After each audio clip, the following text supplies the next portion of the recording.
પોરબંદરની અંદર નવા ઉદ્યોગોની વાત થઈ રહી છે, ધંધા રોજગારની વાત થઈ રહી છે. દોસ્તો, હું ઈચ્છું છું કે કેવલ ઇન્ફ્રાસ્ટ્રક્ચર થી વિકાસ પૂરતો નથી. ઇન્ફ્રાસ્ટ્રક્ચર ઊભું થઈ જશે, પરંતુ એ ઇન્ફ્રાસ્ટ્રક્ચરનો ઉપયોગ કરે એ પ્રકારના ધંધા રોજગાર આપણા વિસ્તારમાં નહીં વિકસશે તો મને એવું લાગે છે કે આપણી અપેક્ષા મુજબનો વિકાસથી આપણે વંચિત રહીશું. અને એના માટે થઈને આવશ્યકતા છે પોરબંદરની છબી સુધારવાની. હું જે ઇન્ડસ્ટ્રીઝ સાથે વાત કરું છું એ ઇન્ડસ્ટ્રીઝ પોરબંદરની છબીને લઈને જસકી રહી છે.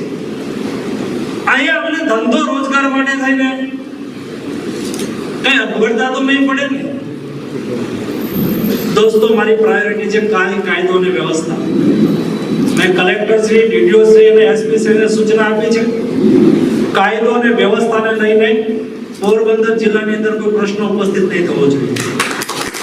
વ્યક્તિ કોઈ પણ હોય દોસ્તો, ચાહે મારા સામે બેઠનાર લોકો હોય કે સામે બેઠનાર ન લોકો હોય, મારી સ્પષ્ટ સૂચના છે અમારી કોઈ ટીમ તરફથી કાયદો વ્યવસ્થા ભંગ કરનાર લોકોને બચાવવા માટે ફોન નહીં આવે. દોસ્તો, ઔદ્યોગિક વિકાસ કરવો હોય તો લોકોને આપણે આવકારવા પડશે, અને આવકારવા માટે થઈને આપણે આપણું માઇન્ડસેટ બદલવો પડશે. પોરબંદર વિકાસ કરી શકે એવું પોટેન્શિયલ છે,